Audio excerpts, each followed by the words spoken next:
સુપ્રસિદ્ધ દ્વારકાના જગત મંદિર ખાતે ભવ્ય રામનવમીની ઉજવણી કરવામાં આવી। દ્વારકાધીશના મંદિરે ધનુષ બાણ સાથે ભગવાન રામનું અદભુત શૃંગાર કરવામાં આવ્યો।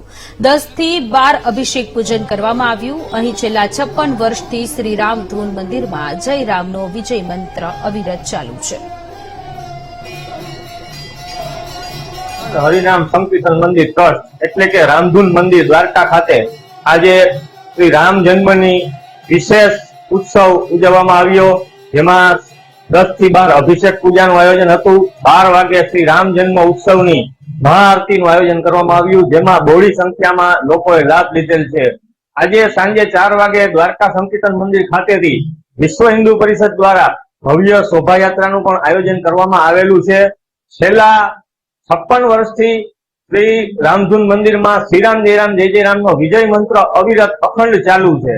આ મિશનને આગળ ચલાવવા માટે સમગ્ર જનતાને એક જાહેર અપીલ છે કે આપ આપના સમયનું યોગદાન આપો અને આવનારા દિવસોમાં પણ આ મંદિર આવી જ રીતે મંત્ર ચાલુ રહે એવી અપીલ છે। જય સિયા રામ।